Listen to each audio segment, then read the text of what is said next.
మన రక్షకుడైన యేసుక్రీస్తు నామమున అందరికీ వందనాలండి. ఈరోజు దేవుని మాటలు హెబ్రీయులకు రాసిన పత్రిక 10వ అధ్యాయము 35వ వచనం.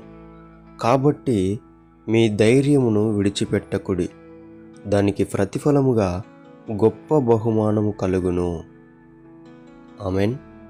ప్రియ దేవుని బిడ్డలారా, క్రీస్తుతో జీవితం అనేది మనం ధైర్యంగా ఉంటేనే మనం నడవగలుగుతాం. ధైర్యం లేకపోతే కుప్పకూలిపోతాం. ఎందుకు తెలుసా?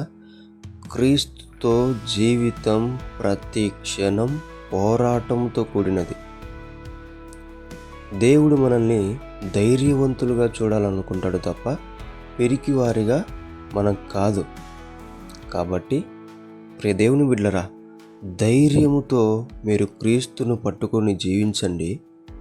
దానికి తగిన ప్రతిఫలం దేవుడు మీకు గొప్ప బహుమానంగా ఇచ్చి తీరుతాడు. ఆమెన్. అదే దేవుడు ఈరోజు చెప్తున్నటువంటి వాగ్దానం. ధైర్యమును విడిచిపెట్టకుడి, దానికి ప్రతిఫలముగా గొప్ప బహుమానము కలుగునుగాక. ఆమెన్. దేవుడి మాటలను దీవించునుగాక. ప్రార్థించుకుందాం. దేవా, మీకు వందనాలు, స్తోత్రాలు ప్రభువా. నీతో జీవితం ఎంతో సంతోషమైనది తండ్రి. అందులో ఆ సంతోషంగా వెళ్ళేటప్పుడు అనేక పోరాటాలు, ఆ పోరాటాలను గెలిచే ధైర్యమును మాలో నింపి ఆ గొప్ప నీవిచ్చే ప్రతిఫలమును పొందుకునే బిడ్డలుగా మమ్మల్ని ఆశీర్వదించమని యేసు నామములో ప్రార్థిస్తున్నాం తండ్రి. ఆమెన్.